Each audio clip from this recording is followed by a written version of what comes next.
Olá, alunos, bom dia! Sejam bem-vindos a mais uma aula de História. E hoje nós iremos estudar dois assuntos. E o primeiro será Insurreição Pernambucana. Espero aí que todos peguem um livro na página 165 e vamos começar? Com a volta de Nassau para a Europa, recomeçou a luta em Pernambuco contra os holandeses. Os sucessores de Nassau não conseguiram estabelecer um bom relacionamento com os habitantes da capitania de Pernambuco, pois proibiram a liberdade religiosa antes permitida por Nassau e cobravam altos juros dos empréstimos concedidos aos senhores de engenho. Visando a expulsão dos holandeses, surgiu então um movimento denominado Insurreição Pernambucana. Esse movimento revolucionário foi organizado por André Vidal de Negreiros, que contou com o apoio do senhor de engenho João Fernandes Vieira, do negro Henrique Dias e do indígena Felipe Camarão, conhecido como Índio Poti. No ano de 1645, houve o primeiro combate no Monte das Tabocas, local onde os holandeses sofreram a sua primeira derrota. Em 19 de fevereiro de 1649, ocorreu a Segunda Batalha dos Montes dos Guararapes. Os holandeses tentaram romper o bloqueio do Recife, mas foram novamente derrotados.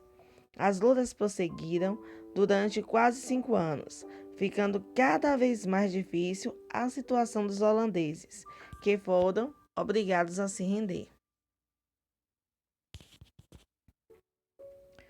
Duas batalhas foram vencidas pelos pernambucanos, ambas nos Montes dos Guararapes. Após essas batalhas, os holandeses reconheceram a derrota e aceitaram a rendição.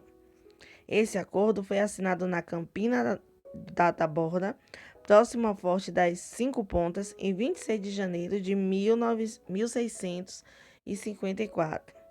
Os holandeses deixaram a terra pernambucana após um período de 24 anos. A página 167, junto com a página 168, vocês irão fazer sem o auxílio da professora, tá bom? Que ficará como atividade de classe. E agora nós vamos dar continuação ao nosso conteúdo, onde nós iremos estudar entradas, bandeiras e monções. As entradas, elas foram expedições financiadas pelo governo colonial sob responsabilidade da coroa portuguesa e organizadas com vários objetivos, algumas para buscar riquezas e minerais, outras para exterminar ou capturar indígenas para o trabalho escravo, sendo este, geralmente, seu principal motivo. Outras ainda para fazer o reconhecimento do território. Então, essa era a função das entradas. Já as bandeiras não tinham apoio do governo, eram expedições particulares com recursos próprios. Quem comandava essas expedições eram os senhores de engenho, donos de minas e comerciantes. Os bandeirantes, no início da colonização, enviados pelos portugueses para lutar contra os indígenas e escravos rebeldes. Eles iam de São Paulo e São Vicente. Suas trilhas eram por florestas e rios. Um dos mais importantes caminhos trilhados foi o do rio Tietê. Quanto aos objetivos, as entradas visavam fazer pesquisas mineiras.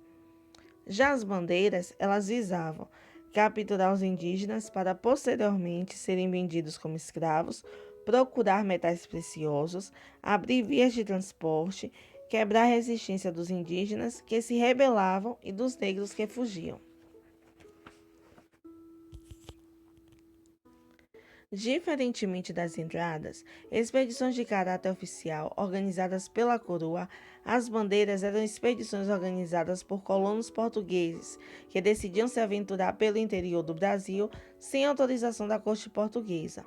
A maioria das bandeiras partia de São Paulo e de pequenas localidades vizinhas, tais como Itu, Sorocaba, Porto Feliz e Taubaté. Tinham como componentes os capitães, que as chefiavam, os mamelucos, que geralmente as guiavam, por conhecerem a mata, os indígenas controlados e os negros. Também faziam parte delas mulheres e crianças. Algumas eram formadas por milhares de pessoas e ficavam anos no sertão. Enfrentavam sérios perigos, tais como ataques de indígenas e de animais selvagens, fome e doenças.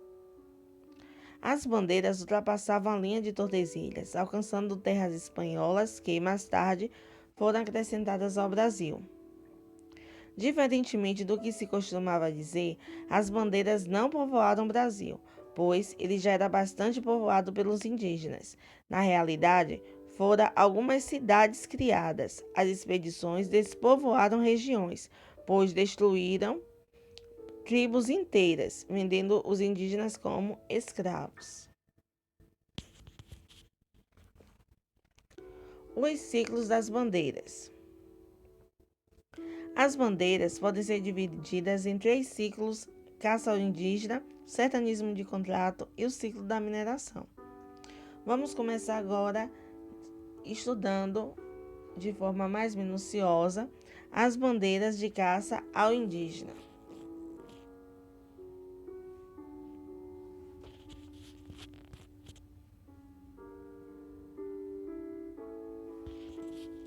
As bandeiras do primeiro ciclo aprisionavam os indígenas para trabalharem como escravos na lavoura. As expedições de apressamento ocorreram devido às consequências da colonização da capitania de São Vicente, que eram as seguintes: abandono por parte da metrópole, pequena propriedade, policultura, isolamento absoluto e pobreza. Os vicentinos, devido à impossibilidade de comprar escravos, recorriam à escravidão do indígena. Nessa fase inicial, quando visava abastecer o mercado local, o apresamento se limitava à exploração dos estoques de indígenas próximos da capitania. A situação mudou quando os holandeses ocuparam o Nordeste brasileiro e controlaram a costa africana, de onde vinham os escravos. Nessa época, as regiões que não estavam sob o domínio holandês necessitavam de braços para a lavoura. Daí o fato de a caça aos indígenas ter chegado ao seu apogeu. Muitos bandeirantes se tornaram famosos, como Antônio Raposo Tavares, Manuel Preto, Fernão Dias Pães, Bartolomeu Bueno da Silva, denominado Anhanguera, Domingos Jorge Velho e Borba Gato. Bandeirantes de destaque. Primeiro temos Manuel Preto, que foi um dos maiores sertanistas, nascido na segunda metade do século XVI. Ele herdou dos pais algumas terras, na quais se originou o bairro de Freguesia do Ó, em São Paulo. Borba Gato, genro de Fernão Dias Pães, acusado do assassinato de Dom Rodrigo Castelo Branco, administrador-geral das Minas, refugiou-se no sertão, descobrindo ouro na Serra de Sabarabuçu e no Rio das Velhas. Mais tarde foi reabilitado, tornando-se homem de grande prestígio. Antônio Raposo Tavares percorreu o território brasileiro de sul a norte pelo interior. Em sua caça ao indígena, para o trabalho escravo, atacou vários aldeamentos jesuíticos, onde os nativos viviam em terras que pertenciam à Espanha. Isso deu ao Brasil extensas regiões. Fernão Dias Pais. O caçador de esmeraldas foi um bandeirante de esmeraldas. Morreu atacado pela febre em virtude de ter contraído malária às margens de um rio, segurando um saquinho de pedras verdes que julgava ser esmeraldas. Recebeu o título de governador das Esmeraldas e ele preparou o caminho para a mineração de ouro em Minas Gerais. Bartolomeu Bueno da Silva. Ele foi chamado de Anhanguera, que na língua indígena significa diabo velho, porque pôs fogo em um pouco de aguardente, ameaçando fazer o mesmo com as águas dos rios, caso os indígenas não lhe indicassem os lugares que possuíam ouro. Os indígenas, receosos, fizeram o que ele queria. Ele foi o primeiro bandeirante a explorar os sertões de Goiás, em 1628. Domingos Jorge Velho conseguiu destruir o Quilombo dos Palmares, formado por grandes aldeamentos, onde se refugiavam escravos fugidos que tinham oferecido grande resistência a outras expedições. Na época, o líder do Quilombo dos Palmares era Zumbi.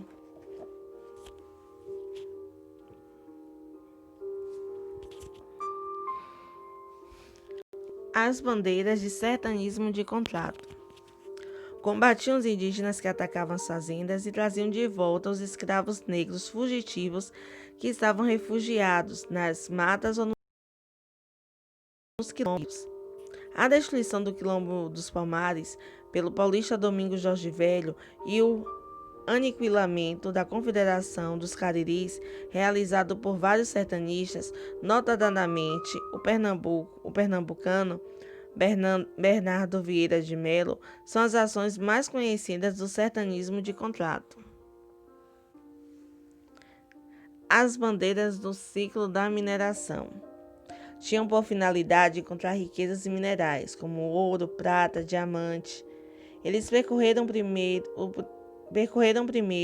os rios Tietê e Paraíba e depois subiram a Serra da Mantiqueira, atingindo o vale do Rio São Francisco, onde encontraram ouro. Em seguida, foram descobertas outras minas em Mato Grosso e em Goiás.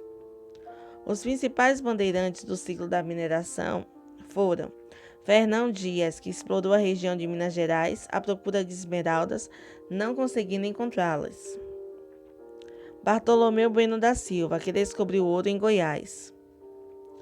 Pascoal Moreira Cabral, que descobriu ouro em Cuiabá. Rodrigo Arzão de Borba Gato, que descobriram ouro em Minas Gerais. As bandeiras do ciclo da mineração trouxeram várias consequências. Dentre elas, foram descobertas riquezas minerais, fez-se o povoamento do interior do país, fez-se a expansão territorial da região centro-oeste.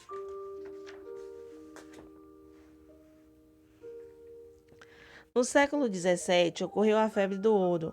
Um grande número de pessoas se mudou para as regiões de mineração, onde se formaram várias vilas e cidades. E agora, sobre monções.